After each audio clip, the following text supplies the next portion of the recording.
Hello there, and welcome to the Sleep Whisperer. Tonight, we drift into the silent expanse of consciousness, a phenomenon that turns starlight into wonder, sound into music, and electrical impulses into the rich tapestry of a lived life. Consciousness is not a switch that is flipped, but a dawn that breaks gradually across the landscape of the mind. It is the invisible canvas upon which every sensation, thought, and dream is painted. It is the mysterious quality of feeling, of knowing that you are, and of experiencing the world from a place deep within. As you settle in, imagine consciousness not as a thing you have, but as a place you inhabit, a quiet, internal universe that is entirely your own. In some ways, it is the most intimate and familiar part of you, and in others, it is a frontier more vast and unknown than any external galaxy. It is one of existence's greatest mysteries, and we are only just beginning to sense its contours. If you enjoy these quiet explorations, I invite you to like, subscribe, or share a reflection below. It helps other wandering minds find their way here too, one peaceful soul at a time. But for now, all you need to do is rest. Let your eyes grow heavy, allow your body to become still, and let your awareness drift gently into the realm of wonder. Let's begin. Consciousness may have first flickered to life when ancient creatures began to navigate a world of shadows and light. In the primordial oceans, where life was a series of simple reactions, the first spark of an inner world would have been a silent revolution.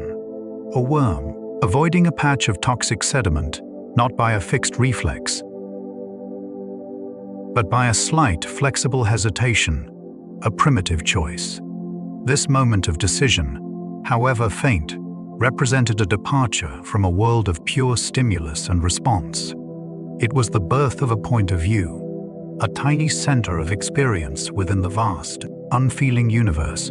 From that fragile beginning over countless millennia, this inner space would deepen and complexify, eventually giving rise to the symphony of self-awareness that we know today.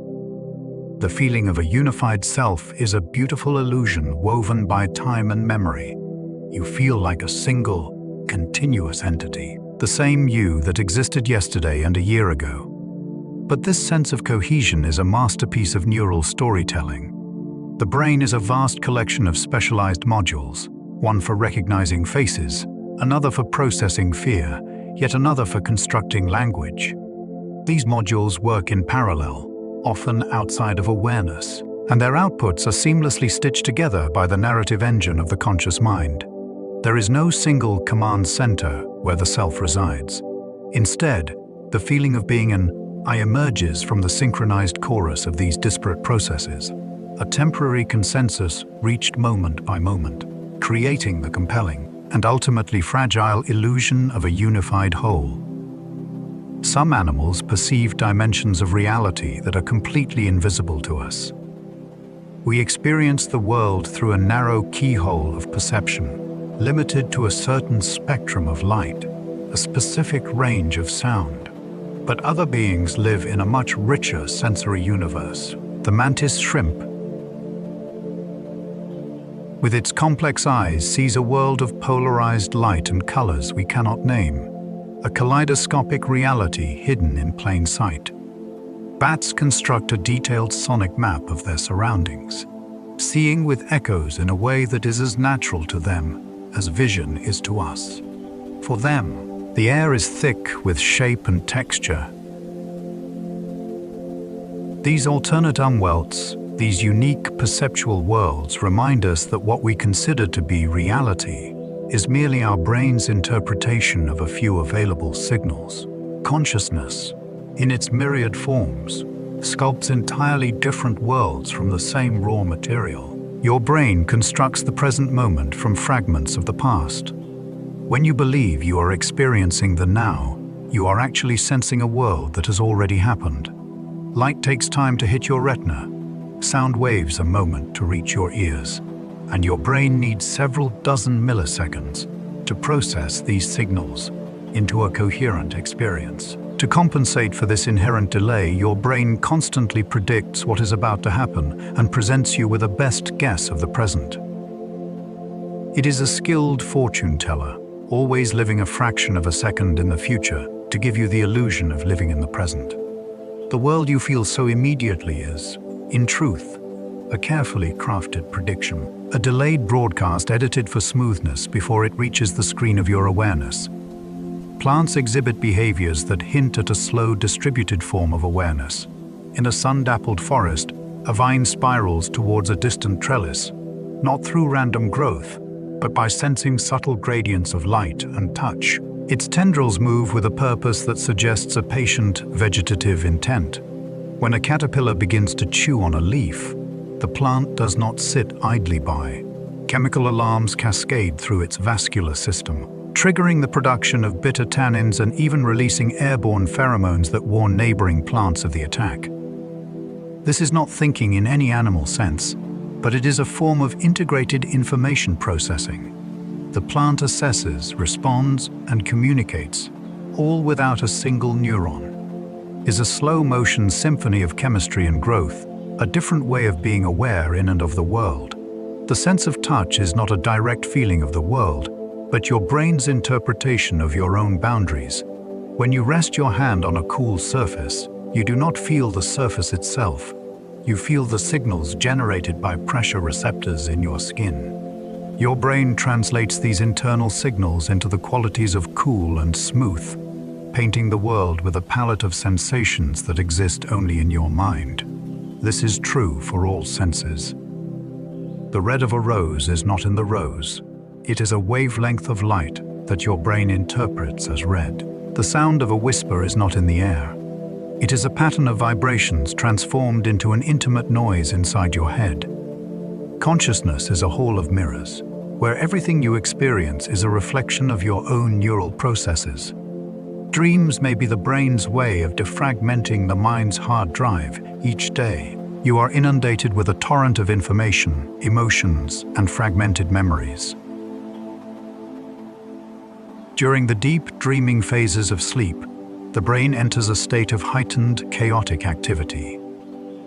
It sifts through this daily clutter, strengthening important neural connections and pruning away the irrelevant. In this process, it pulls fragments from the memory banks, a face from childhood, a worry from work, a forgotten scent, and weaves them into the bizarre narratives we experience as dreams. These stories are not prophecies, but the side effect of a mind-cleaning house, a cognitive maintenance routine that ensures you wake up with a refreshed and organized psyche, ready to face a new day. The brain may use emotion as a compass for consciousness. Every experience is tinged with a feeling: joy, sadness, fear, curiosity. These emotions are not distractions from rational thought. They are essential guides that color your perceptions and prioritize your attention. A sudden surge of fear pulls your focus to a potential threat, while a feeling of curiosity draws you towards something new and potentially beneficial. Emotions are the value system of consciousness, the deep, ancient language your brain uses to mark what matters. They are the invisible currents that steer the ship of awareness through the vast ocean of possible experiences, ensuring that consciousness is not a passive recording, but an active, engaged participant in the drama of survival. Some birds experience the world in a slowed-down time frame. For a hummingbird, darting between flowers in a blur of motion, time must feel different. Its tiny hyperactive metabolism processes sensory information at an incredible rate, allowing it to perceive the world in what we would experience as slow motion. A second for a hummingbird is a much richer and more detailed segment of time than a second for a human. This suggests that the flow of time is not a universal constant for consciousness. The speed of a creature's internal processing dictates the tempo of its experienced reality. Our own perception of time as a steady, flowing river is just one possible rhythm in a symphony of temporal experiences. The feeling of free will arises from a conversation between conscious and unconscious processes.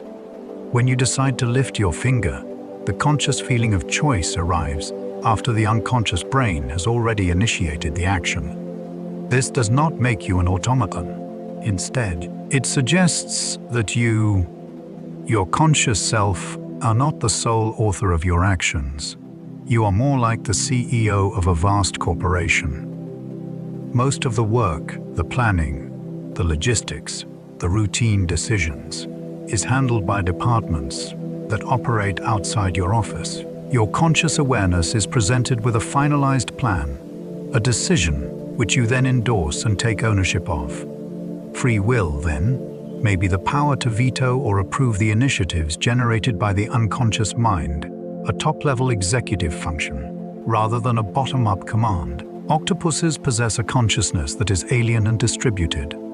With a large brain in its head and a mini-brain at the base of each arm, an octopus embodies a decentralized form of intelligence. Each arm can taste, touch, and move with a degree of autonomy, as if it has a mind of its own. When an octopus explores a crevice with one arm, that arm is gathering and processing information independently, only later integrating it with the central brain. This raises a profound question. What is it like to be an octopus? Is its consciousness a single, unified stream, or a parliament of 8 semi-independent senses? All vying for attention, their experience of self may be less centralized and more communal than our own. A different solution to the problem of being a body in the world. The brain creates a model of reality that is useful, not accurate. Your perception of a solid, stable world is a convenient fiction. In reality, you are surrounded by a swirling cloud of atoms, mostly empty space vibrating with energy. Your brain ignores this quantum weirdness and presents you with a simplified classical world of solid objects and predictable cause and effect because this model is what keeps you alive. It hides the overwhelming complexity of the universe, allowing you to navigate, manipulate, and survive within it. Consciousness, in this light, is a pragmatic reduction of an infinitely complex reality into a manageable user interface. The world you see is a dashboard, with just the necessary dials and levers for you to operate your body and interact with your environment. Moments of profound awe can temporarily dissolve the boundaries of the self.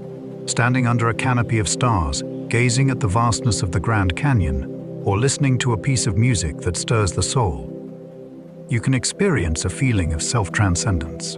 The constant internal chatter of the mind quietens, and the sharp distinction between you and everything else begins to soften. This feeling, often described as awe, may be a glimpse of a more fundamental state of consciousness, one where the brain's default mode network, the circuit responsible for self-referential thought, becomes less active. In these moments, consciousness expands beyond the personal, touching a raw, unfiltered connection with the world, reminding us that the separate self is a construct that can, at times, be set aside. The brain may use a process of predictive coding to generate consciousness. Instead of constantly building perceptions from the bottom up, your brain works from the top down. It maintains a model of the world based on your past experiences and is constantly generating predictions about what you should be seeing, hearing, and feeling at any given moment. This internal model is then compared against the actual sensory data coming in. Consciousness arises from the process of resolving the difference between prediction and reality. Most of the time, the match is good, and your experience is smooth. When there is a prediction error, the brain either updates its model, learning, or if the error is small, simply ignores it. You are not perceiving the world directly, you are perceiving your brain's best guess, which is then fine-tuned by sensory reality. Some jellyfish, despite having no central brain, exhibit complex behaviors that challenge our definitions of mind. The box jellyfish, with its cluster of eyes and ability to navigate intricate mangrove roots, moves with a purpose that seems to require some form of spatial awareness. Without a centralized processor, its network of neurons still manages to coordinate movement, avoid obstacles, and hunt for prey. This suggests that the roots of consciousness may lie in the very nature of coordinated neural activity, not necessarily in its centralization. Mind may be an emergent property of any sufficiently complex, integrated network, whether it is packed into a skull or spread throughout a gelatinous body. The light of awareness can flicker in many different kinds of lanterns. Your memories are not stored like files in a cabinet, but reconstructed anew each time you recall them. Every time you revisit a memory, you are not playing back a perfect recording. You are rebuilding the event from scattered fragments, sights, sounds, emotions stored in different parts of the brain. In the process, the memory becomes malleable. Current emotions, new information, and even the very act of recollection can alter the original trace. The next time you remember that event, you are remembering the last time you remembered it, not the event itself. This means your past is not a fixed story, but a living narrative that is constantly being rewritten by your present self. Your autobiography is a work in progress, edited with every retelling. Consciousness requires a delicate balance between order and chaos in the brain. If the brain were too orderly, its activity becoming rigid and predictable, thought would become sterile and inflexible. This is seen in certain neurological disorders like epilepsy. If it were too chaotic, with neurons firing at random, coherent thought would be impossible. As in states of delirium, consciousness seems to thrive in a critical zone at the edge of chaos, where neural networks are stable enough to maintain information, but unstable enough to allow for rapid change and novel connections. This dynamic balance allows for the fluid, adaptive, and creative nature of thought. Your mind is a controlled explosion, a beautiful turbulence that gives rise to the stream of awareness. The placebo effect demonstrates the power of conscious belief to alter physical reality. When a patient believes they are receiving a powerful medicine, their body often responds as if they actually are. Pain diminishes, symptoms improve, and measurable physiological changes occur, all driven by the expectation of healing. This is not just in their head. It is a real biological phenomenon mediated by the brain's release of endorphins and other neurotransmitters. The placebo effect reveals that consciousness is not a passive observer of the body's state. It is an active participant that can regulate physiology, initiate healing, and reshape its own physical vessel through the power of belief and expectation.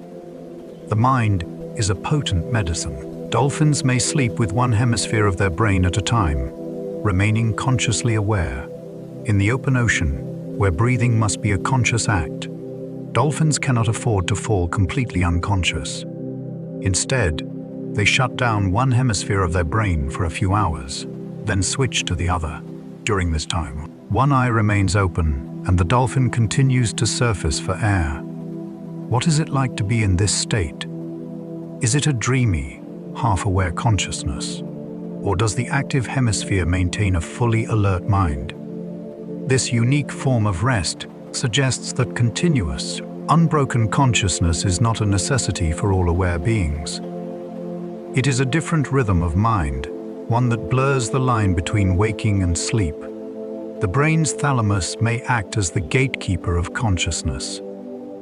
Nestled deep within the brain, the thalamus is a central relay station that processes nearly all sensory information before it reaches the higher cortical areas. During deep sleep or under anesthesia, the thalamus effectively closes its gates, preventing sensory signals from reaching the parts of the brain that would make them conscious. When you're awake and alert, the gates are open, allowing a rich flow of information to create your lived experience. The thalamus doesn't create consciousness itself, but it seems to regulate the flow of information that consciousness requires. Acting as the conductor who decides which instruments in the neural orchestra get to play, consciousness may be what it feels like for information to be processed in an integrated way. According to some theories, consciousness is not a separate substance, but a property that emerges when a system like the brain integrates information in a highly specific manner. The more a system can combine different types of information, sight, sound, touch, memory, into a unified, indivisible whole, the more conscious it is. A camera sensor has high information capacity but low integration. Each pixel is independent. The human brain has both high capacity and high integration, resulting in a rich, unified experience. This theory suggests that consciousness is not magical, but a natural consequence of a particular kind of complex, interconnected organization. The feeling of flow is a state of optimized consciousness. When you are completely absorbed in an activity, playing music, coding, painting, or even a sport, you can enter a state of flow. In this state, self-consciousness vanishes, time seems to distort, and action and awareness merge. You are fully immersed in the present moment. This is not a loss of consciousness, but a refinement of it. The brain is operating at peak efficiency, with its resources fully focused on the task at hand. The internal critic is silenced, and a deep, effortless focus takes over. Flow represents consciousness at its most harmonious and effective, a state where the mind and the moment become one. Near-death experiences challenge our understanding of where consciousness resides. People who have been clinically dead, with no measurable brain activity, sometimes report vivid, lucid experiences, floating outside their bodies, moving toward a light, or encountering profound peace. These accounts raise a profound question: can consciousness exist independently of a functioning brain? While scientific explanations often point to neurological and psychological factors, like hypoxia and endorphin release, the consistency and transformative power of these experiences continue to intrigue. They force us to consider the possibility that the relationship between brain and mind is even more mysterious than we suppose, and that consciousness might be a fundamental aspect of the universe that the brain filters and interprets rather than creates. The brain's default mode network is the seat of the wandering, self-referential mind. When you are not focused on an external task, your brain does not go quiet. Instead, a specific network of regions, known as the default mode network, becomes highly active. This is the circuit responsible for mind wandering, daydreaming, reminiscing about the past, and planning for the future. It is the neurological foundation of your internal narrative, the constant stream of thought that defines your sense of self. This network is most active when you are doing nothing, which suggests that this idle state is not a passive one, but a vital, active process of integrating your life story and consolidating your identity. Synesthesia reveals the blended nature of our sensory realities. For some individuals, the boundaries between senses are porous. They might see colors when they hear music, taste shapes, or associate numbers with distinct personalities. This condition, known as synesthesia, is not a disorder of imagination, but a genuine perceptual phenomenon caused by cross-wiring in the brain. It demonstrates that the neat categories of sight, sound, and touch that we take for granted are constructs of a normally segregated neural architecture. In the synesthetic brain, these walls have windows, offering a glimpse into a more interconnected and perhaps more fundamental sensory reality where consciousness paints with a blended palette. Consciousness expands through the act of sharing itself with others. The development of language was a quantum leap for consciousness. It allowed internal, private experiences to be translated into shared symbols, words. Through story, poetry, and conversation, we can give others a window into our own subjective worlds. This sharing of consciousness builds empathy, culture, and collective knowledge. It allows us to weave our individual threads of awareness into a larger tapestry of shared understanding. Your consciousness is not an isolated island. It is a node in a vast network of other minds, each influencing and enriching the other through the fragile, powerful bridge of language. Meditation cultivates a meta-consciousness, an awareness of awareness itself. Most of the time, consciousness is focused on its contents, thoughts, sensations, emotions. Meditation is the practice of turning consciousness back upon itself. By focusing on the breath or a mantra, practitioners learn to observe the flow of thoughts without being swept away by them. This develops a quality of meta-awareness, the ability to simply watch the mind at work. In this state, you are not your thoughts. You are the awareness that contains them. This subtle shift in perspective can create a profound sense of peace and detachment, revealing that the essence of consciousness may be a silent, witnessing presence prior to all the noise and drama of its contents. The consciousness of a newborn is a raw, unfiltered blaze of sensation, In the first months of life, a baby's brain is a storm of neural activity, taking in a world of booming, buzzing confusion, without the filters and models that will later organize it. There is likely no sense of a separate self, no distinction between internal and external. The baby's consciousness is a pure sensory experience, a direct immersion in the raw data of existence. Over time, as the brain matures and learns, it will begin to categorize, predict, and narrate, gradually constructing the stable self and the coherent world we adults take for granted. Our adult consciousness is a well-organized library, but it was built from the chaotic, beautiful warehouse of infant sensation. Artificial intelligence forces us to define the line between processing and experiencing. As machines become increasingly sophisticated, capable of recognizing patterns, translating languages, and even creating art, we are confronted with a difficult question. At what point does complex information processing become genuine consciousness? Does a machine that can perfectly mimic a conversational partner have an inner life? Or is it merely a sophisticated zombie, giving all the outward signs of mind without any internal light? The development of AI is not just a technological challenge.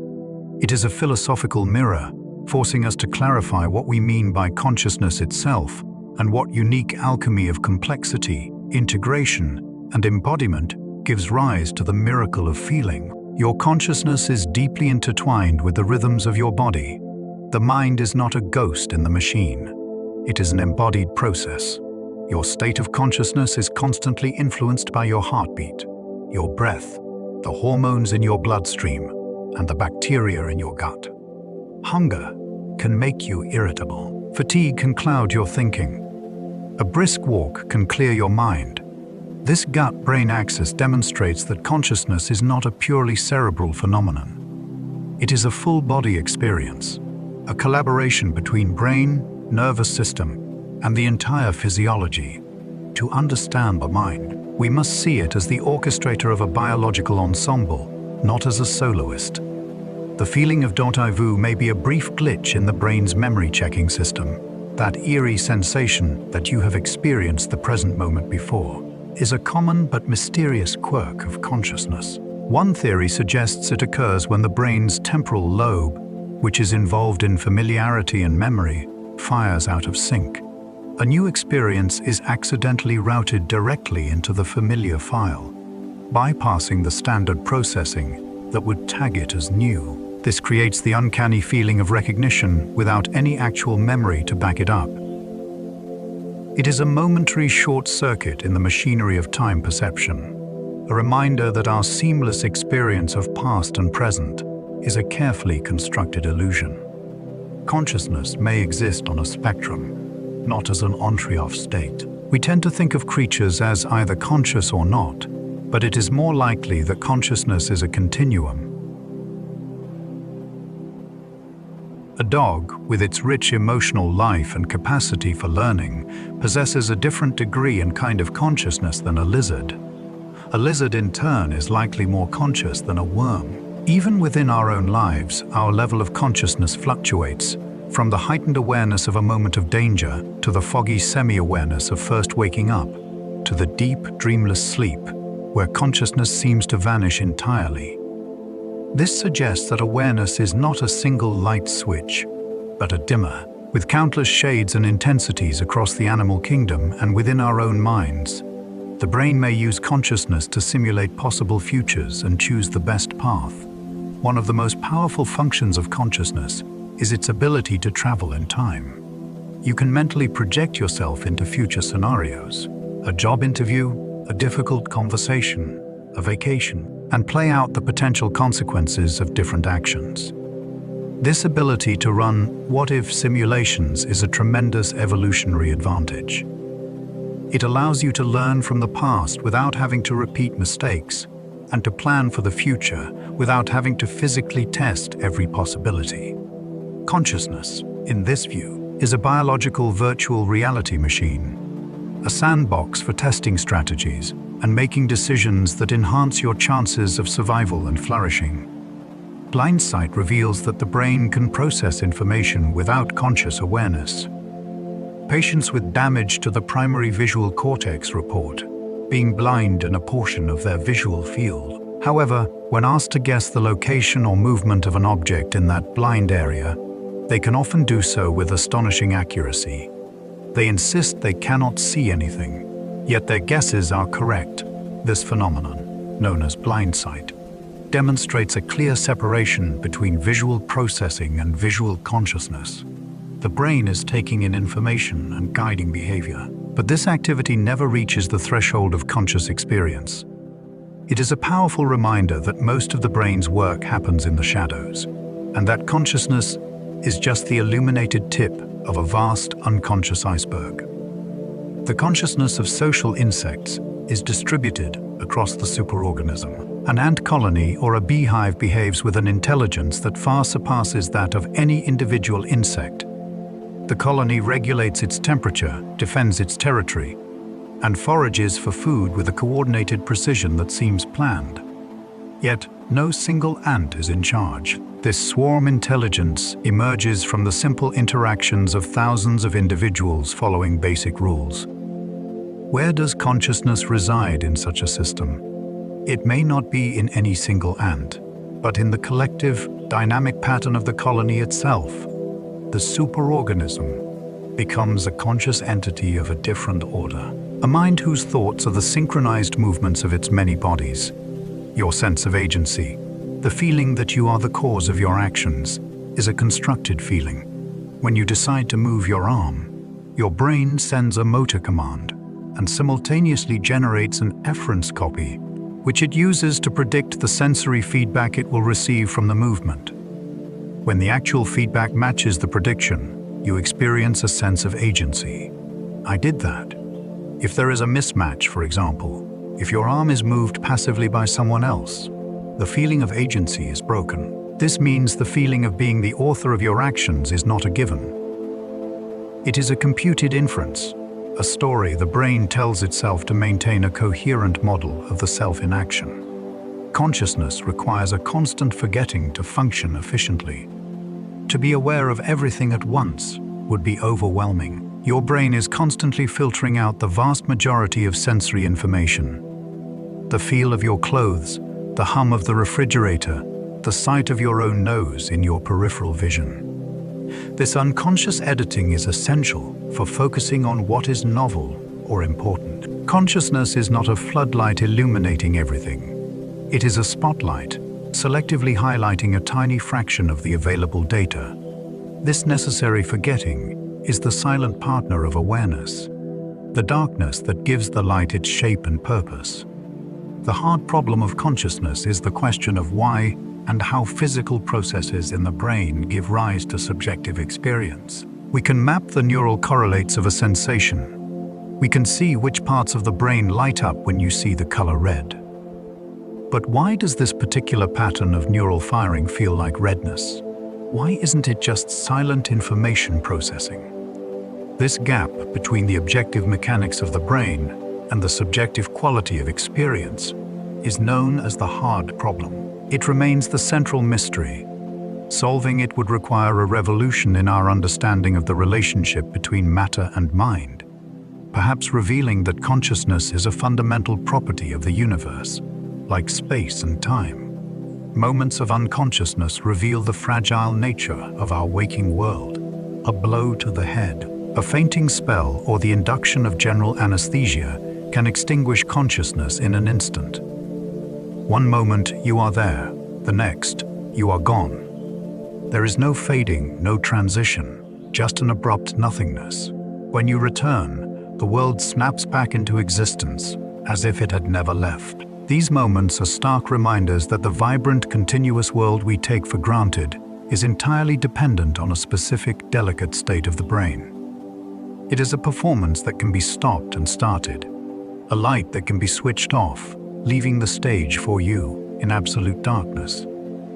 The consciousness of other people is the only other reality we can never directly access. You can observe a person's behavior, scan their brain, and listen to their words, but you can never feel what it is like to be them. Their inner world is a separate universe, forever hidden from your own direct perception. This problem of other minds is a fundamental solitude of the human condition. We bridge this gap through empathy and communication, inferring the consciousness of others based on the assumption that they are like us.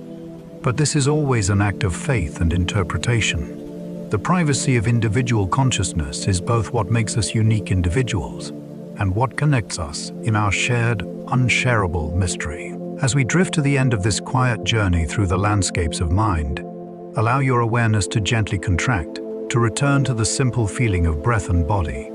You have wandered through ancient seas and modern labs, through the minds of animals and the mysteries of your own. You have touched upon the fragile, beautiful mechanism that conjures a world from silence and a self from stardust. Now, let it all go. If you found peace in this exploration, I invite you to like, subscribe, or share a thought below. Your presence helps this community of quiet wonder grow. For now, there is nothing more to do. Let your thoughts dissolve like mist. Let the weight of your body be fully supported. Let the mystery itself be a comfort, not a question to be answered. The night is here to hold you. Your mind has traveled far. It is time to come home. Settle into the deep, quiet peace that lies beneath all thought. Good night.